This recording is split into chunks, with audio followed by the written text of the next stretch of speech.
welcome back, everybody, to the Warlord of SBAS plays Torment, Tides of Numenera. I have my sisters to keep me occupied. Okay. Last time we talked to multi-woman, Callista, and Whiny, Alagern, and we explored the inside of this dome. Now we're going to explore this reef, apparently full of random stuff. All right. So let's go. Oh boy. So what's these glowing things? Two floating cones whirl and spin deliriously around each other, giggling like children being tickled. The air around them smells of sweet burning leaves. Sweet burning leaves, huh? What are you? The cones continue whirling and laughing like enraptured dancers, giving no sign that they heard you. Let's watch them for patterns. The longer you stare at these artifacts, the more you're convinced that they turn faster than their spiraling path across each other. Lore mystical. Their edges seem to trace faint glowing lines that twine around each other, resembling a rope fastened to some invisible point beyond this time and place. Let's touch them. Because touching random things never goes wrong. Yeah, I did it. Success.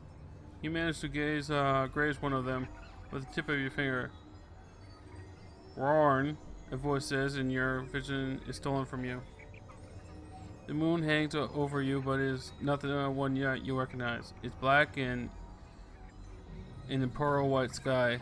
Thick, flat asteroids are orbited like petals in the wind. You feel questing tendrils at your ankle, and the hot wind on your face smells of scorched hair and grief.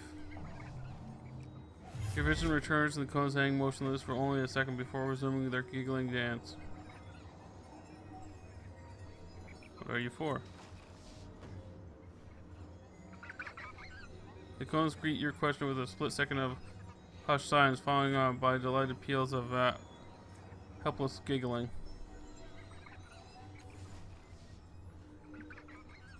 They aren't for anything. They're from one of the worlds before this one. Elagorn rubs a hand along his stub jaw. Sometimes the Numenera will do something useful. Sometimes they'll turn you inside out, and sometimes they don't do a damn thing that makes sense. Eh. I've often said the same thing about you, darling. Ooh, burn. Callista murmurs. I like her. Yes. So sassy. Alright, what's in junk pile? Coin. Healing for speed. Healing for my tickle. Let's do it. Alright. Let's touch these random hands. Tree thing. The tangled clustered metallic tendrils grows from the depths of the nearby water. Strangely, they resemble clawed alien hands, most of which have 7 or 8 fingers. Examine the cluster. The hands sway softly, but their movement are difficult to follow. Watching them for too long makes you feel nauseous. Apart from the hands themselves, you don't notice anything interesting in the cluster. Let's try to break off one of the hands. You're probably better at this, and I don't really care. 80. Haha! Victory! You grip the hand nearest to you and snap it from the roots. Stepping back, you give a couple of experimental swings. Good balance. It might make a decent weapon. Yay! 8-fingered mace. You aren't happy unless... Oh, sorry. You aren't happy unless you're breaking things, aren't you? Is there a yes? Can I break you? Try pulling another hand. You wrap your hands around one of the wrists and pull with all your strength. Eventually, gasping, you give up. The tendrils seem thicker and stronger now, as if they fortify themselves against you. Alright, cool. Alright, next. All right. Next thing to poke. This looks ominous. Let's poke it. The matty black obelisk floats in midair above the water. It has a sharp curved sides that converge to a glowing tip that brightens or dims with the passing of the bay's faint breezes. Excuse me. The bay's faint breezes. Let's touch it. You raise your hand toward the obelisk. Dull green light swells from within. The black stone fixed on you like a furious eye. I know someone who did that, and what you're about to do. And Alan says casually, Aeon Priest, a beam came out the top of the thing and ripped his face off. Made a fancy light out of his crystal necklace, though. But hey, I'm sure you know what you're doing. Not really. Oh, hush. At least the poor priest died in service of his curiosity, rather than stumbling about the ghost complaining and feeling sorry for himself. Go ahead if you must, she tells you, ignoring Elgrin's glare. But do be careful. Can I make him poke it?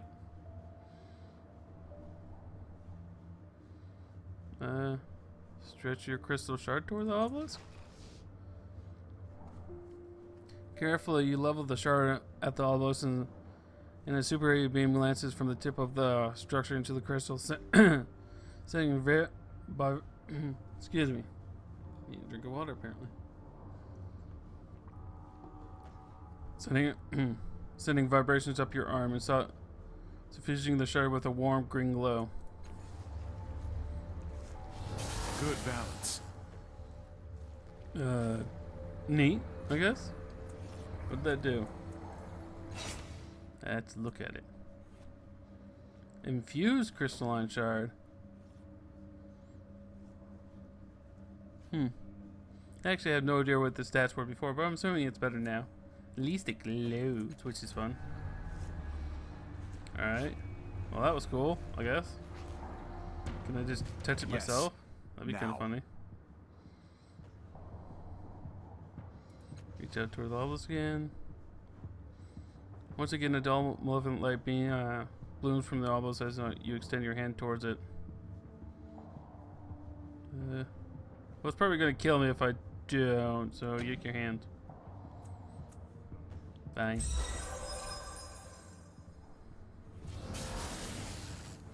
Beam of light streaks from the top of the obelisk toward your hand, but you are faster and it passes within the hair of your tingling fingertips.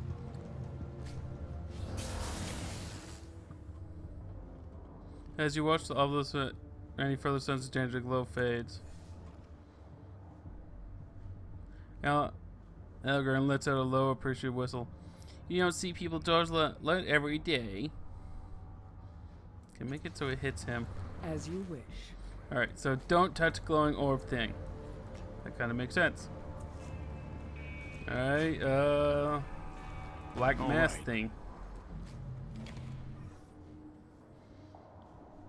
A bubbling mass of sludge floats in the surface of the water. Every once in a while, an oily nodule separates from it and hurtles into the sky.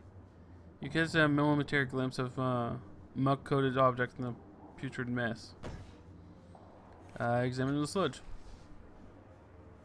Carefully, you lean closer to the heaving mass. After a moment's study, you notice that the globules rise into the sky always contains something. Be it a shining core of untainted seawater or a tiny fish. Or machinery. The currents within the sludge move in a repeating pattern that suggests mechanical function rather than organic life. Yes, try to attempt to get something out of it. You're practically gone. Yeah, I'll use your last one.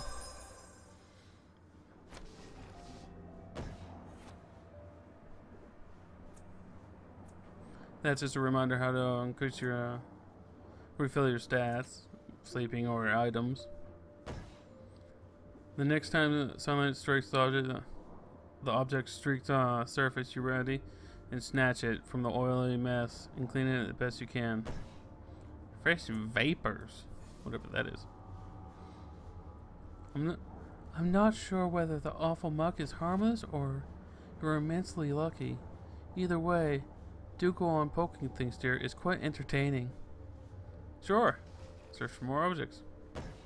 Yes, but nothing else. Fine. Don't be interesting. See if I care. You. A yawning intake. Okay, is this an intake valve? Cool. Alright. What about this thing that's shooting globules? Connection device. No, looks like it may have been attached to the mission. Okay. So it's that. Alright, it's all one machine that doesn't really do much. Ooh. Random stuff. Always loot random stuff. Watch, one of these days he's gonna be trapped. Let's go. I know if I was a game designer, I'd do that. Mess with people. Of course. Like, train you to touch everything, then let you touch anything. Then have one trapped. Like, ha! This metal door is thick, heavy, and unmarked by time. Double rows of circular bumps run horizontally and vertically across the surface. It is firmly sealed. Examine the door more carefully.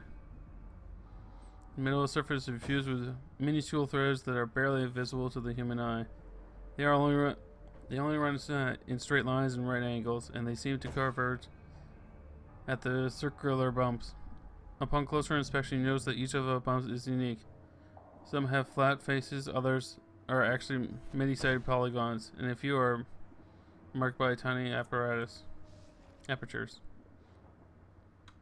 Fortunately, you don't see anything that resembles a knob, keyhole, or access device. You try touching both the flat panels of the door and the small bumps, but nothing happens. Knock on the door? You knock lightly at first and harder. The door makes no sound at all, nor does it shudder or yield. There's no one home, dear. Hasn't been for thousands of years. She peers at the door. One of my colleagues at the order claimed that she got inside, but I don't believe her. Alright. Leave the door alone, because guess I can't do anything. Alright, I believe that's... Let's go up here. We shall see. What is this? Cube. More random stuff. Alright. Yes, child. Further.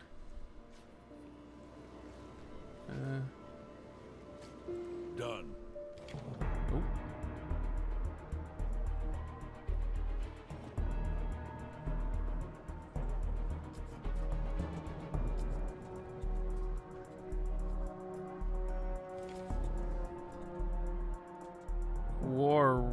Quoro. Hello, Quoro. As you step into what looks like the back of an enormous construct, 4 strangers approach you. In the lead is a wiry man with parallel scars running from cheek to collarbone on his left side of his face. He gives you a welcoming smile, pulling it on gray gloves embedded with pulsing lights. He's about to say something to you when you notice Callista. He's the star, or he came out of it. Ah, actually, I think this is Cora's inner thought. Sorry. Let's say Cora. He's the star, or he came out of it. But what does Cal have to do with this? Cal, I thought you sworn off traveling with the reef. Find anything tasty? His eyes travel up and down both you and Elgorn. Odds and ends, Cora. Nothing that would interest you, I'm sure. Her words are calm, but she's gone quite still. What is he doing here? He has something up his sleeves. I know it.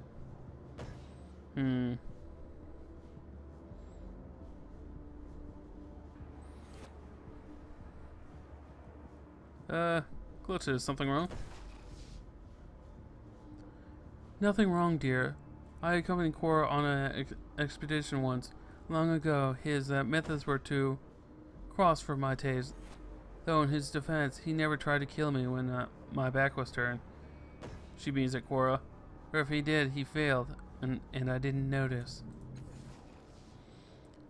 I don't like this. Elgorn hisses in your ear, but loud enough for Cliff to hear too. If she's not cagey about him, it can only mean trouble. You should hear what I tell people about you, dear. She gives a venomous smile. Killer or not, she whispers, Horror is not a man who can be trusted with unvarnished truth. Tread lightly. Turn to Cora. What do you want? Right to the point. This one, isn't he? I know most of the draft that scavengers the reef that scavenge the reef these days, but it is a rare pleasure to see a new face. He smiles disarming. Well, all I want is information. A falling star landed near here not long ago. I don't suppose you were around to see it.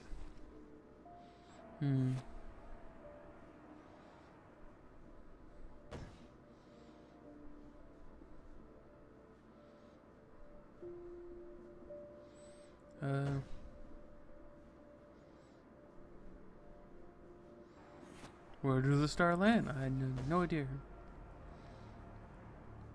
Well, if I knew that, I wouldn't be reduced to harassing noble travelers. Never saw it, and you see, my employer did, and thought, who is the most trustworthy team I can send at the moment's notice? He winks. Luckily, they were on another assignment. We were interested and weren't too drunk yet, so.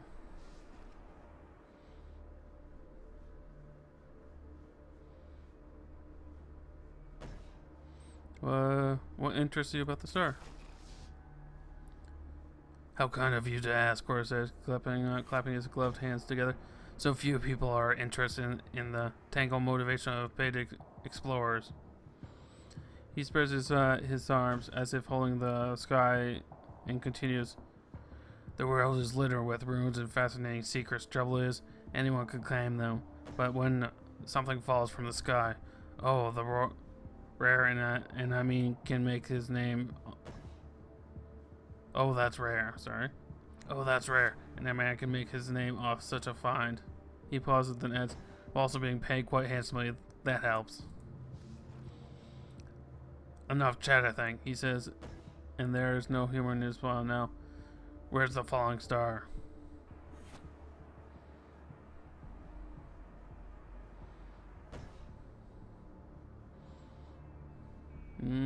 Let's try not to make this guy mad, so I've tried deception, I'll be honest with you. I saw the star, but I don't know where it's landed. Hey, I'm pretty good at landing. Good for me. Oh, I failed. That's one thing since I failed, I'm not going to be out restarting or anything when I fail, because half the time failing in this game is just as fun as succeeding. Cora regards you skeptically. You have such an honest face, lies don't belong on it. Let's be truthful with each other. Fallen Star Hat, you have two choices here, and both of them are dreadful. He holds up a finger. First option, you surrender to us, and when you convey you to my employer for, well, experimentation and dissection. Frankly, it's not pretty, but there it is. He holds up a second finger. Second option, we kill you and the old man. Try not to kill Callista. Bring your body to our employee anyway. He winks to Callista. Apologies, sweetness. He whirls on Callista, his face red with fury. You told him you were here, didn't you? You couldn't resist selling me out one more time. Are you really so paranoid? She laughs with the expiration. Darling, she says to Cora, take your thugs and go home. Otherwise, we'll have to rip you to pieces. And the world is already so untidy. Cora clutches his gloved fist and soft voice while he's there. What do you say, Fallen Star? Yeah. No, I'm not gonna follow you. What a shame, Cora says, and glances at his companions. Now.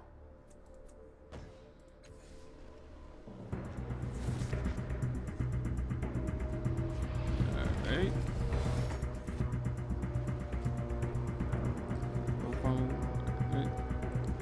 crisis. In a crisis, characters take their turns in the sequence on top of the screen. Initiative. All right.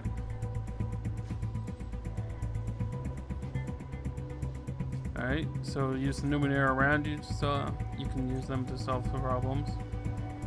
All right.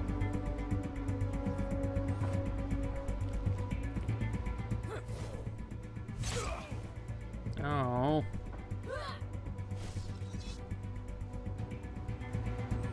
I actually have no idea how good I'm going to do with this because I never actually did this fight. Because the last time I did this, I actually successfully talked him out of fighting me. So, Salmon. All right, Go. let's poke it. There's a shallow depression in the surface here, like many others scattered around the construct.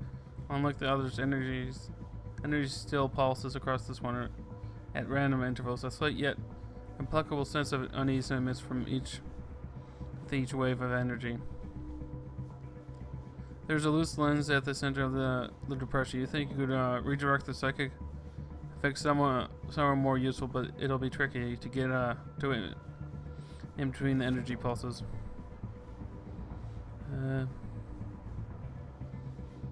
Redirect the lens, direct the psychic energy to enemies? Sure, let's try that. 95. Aha! Take my psychic beam attack. Cool. With careful timing, it's easy to twist the lens into what is hopefully a more favorable position. The lens glows, warning of an impending energy pulse. The field of energy extends outward and worms into eyes, ears, and mouth. Of course, worms into eyes, ears, and mouth of Cora's team. Hope drains from their faces, replaced by a numb stare. Then the shallow depression becomes dark and dormant. Abilities. Algor's body is covered in strange shifting tattoos. You can use the living tattoos ability to pluck the strand of ink from himself, granting him the living tattoos federal, which vital, whatever that was. While it's active, he gains an increasing bonus by chaining together similar actions. Breaks the chain. Alright.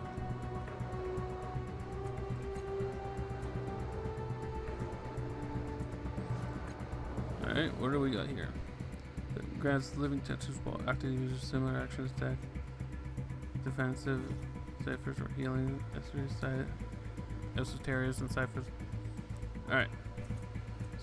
Sorry about this. I actually haven't fought in this game other than the tutorial, so I have no idea what these guys can even do. They never seem to run out. Alright. Let's use violence.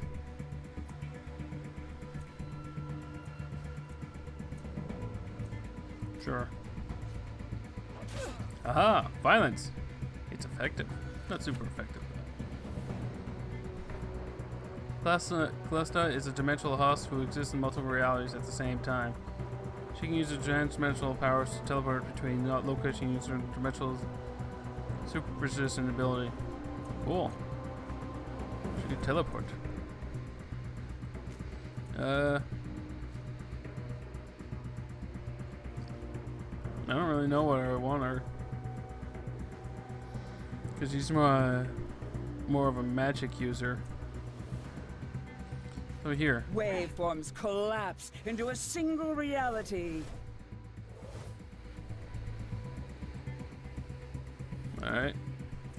What else? Hide. Transdimensional onslaught. Deals 5 transdimensional damage. Alright, let's try that.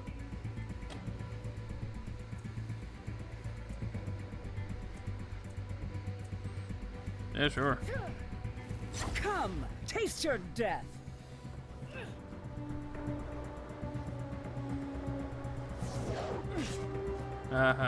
Whiny got hit. Alright, he's a magic user.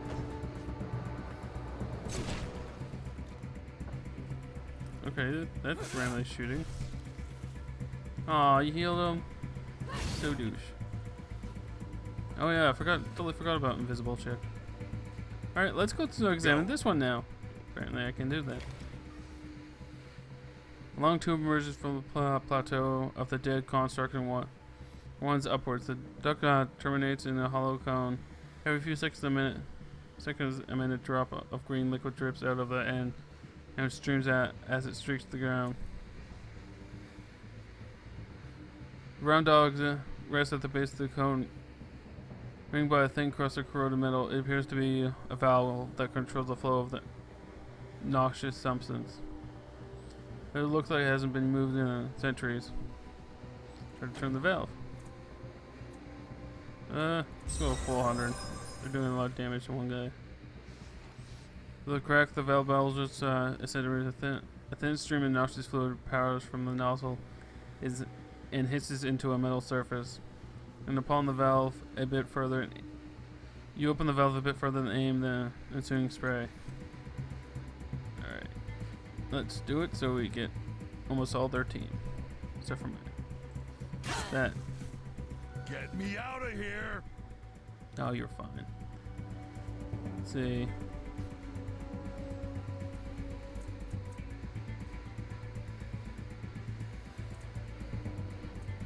Alright, so if he continues doing the same thing over and over again, he gets better at it. So let's hit this guy again. Shouldn't have to do him too hard. Who's next? Who's next? Yeah, let's hit. Oh. I wonder if they get attack opportunity. I don't know. So I'm trying to Fine. run away. Nope, they don't. Cool. Alright. Callista. Dimensional onslaught again. Got a 100% chance to hit with them, and I don't want her going invisible on me.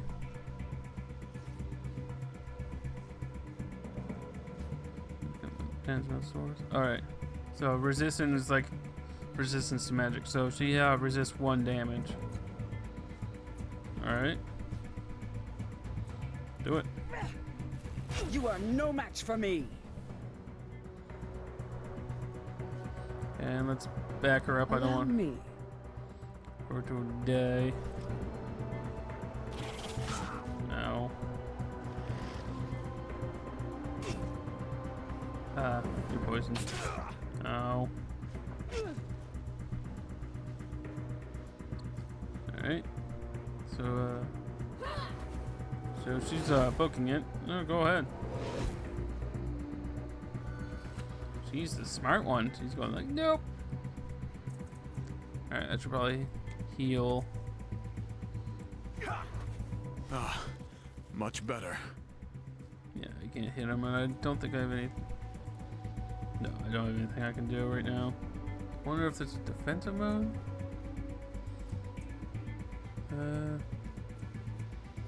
Doesn't look like I can go defensive, so I'll move over here. No, I'll go over here to protect her. Alright. Out of range. You don't have any range to it. Move all new. No, that's just removes negative effects.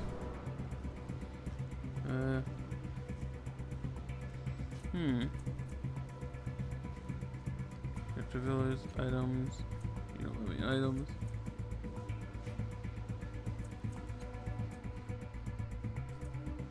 Alright.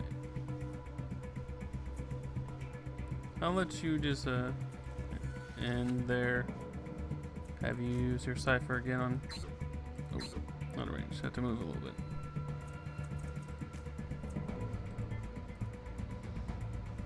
Yes, child.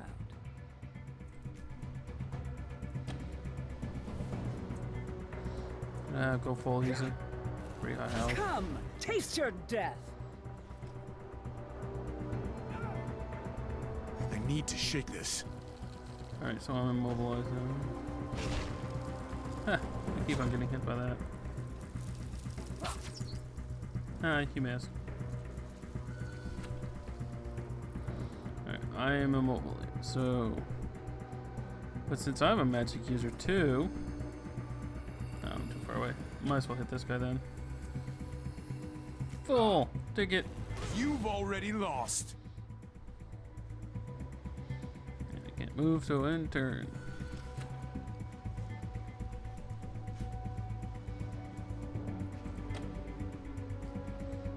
Alright, it's the guaranteed kill, so let's do this. Another life. We shall see. Up. And mine thingy. And that fight should be fine. Come, taste your death. Apparently not.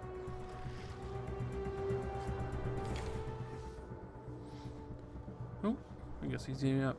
Quor looks around the point of his crossbow drops as he looks at in the darkness of his situation. Well, Falling Star, it seems you've put me at a disadvantage. What do you say we let bygones be? He flashed a handsome smile. Remember, I'm just an employee here. All of us gotta eat. I'd rather part friends than wounded enemies, wouldn't you? I'll tell Salamiria the star. I'll tell Salamiria the star landed in the bay. She can't get mad at me for that. A good suggestion. He's an honest boy mostly. If you're on the same side. Of course you'd say that. I'd feel safer if both of you jumped in the reef.